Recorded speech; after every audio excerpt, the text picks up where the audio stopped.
జై సీతారాం. రామరాజ్యం సీతమ్మలకే సాధ్యం.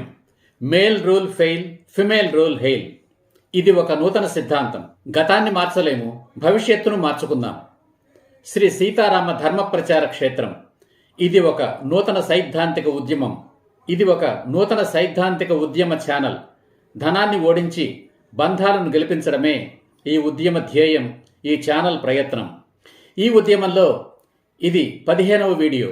ఈ వీడియోలో భార్యాభర్తల మధ్య వివాహ బంధం చిరకాలం కలకాలం నిలిచి ఉండడానికి పరస్పర వ్యామోహం ఆవశ్యకతను చర్చిస్తాను.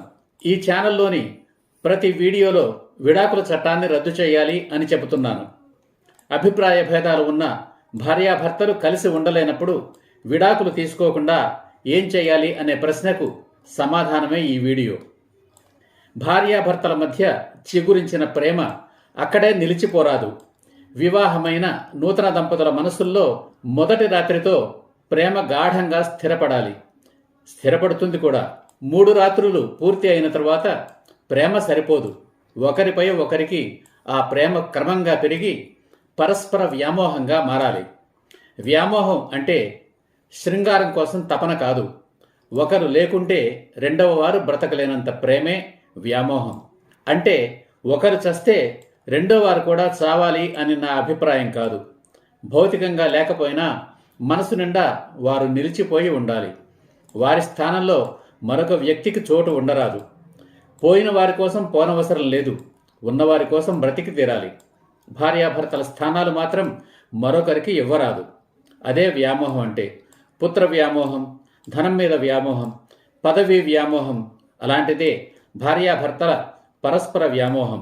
ఈనాడు కుటుంబ సభ్యుల మధ్య అంటే అత్తాకోడళ్ల మధ్య, అన్నదమ్ముల మధ్య, తండ్రి కొడుకుల మధ్య చోటు చేసుకుంటున్న అభిప్రాయ భేదాలకు, తగవులకు భార్యాభర్తల మధ్య వ్యామోహం లేకపోవడమే. ఇది వినడానికి విచిత్రంగా ఉంటుంది, కానీ నిజం.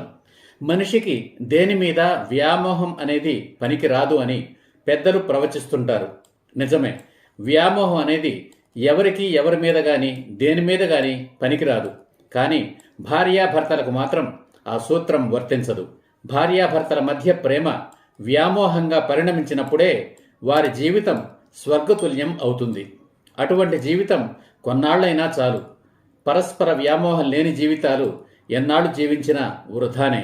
జై హింద్, జై సీతారాం.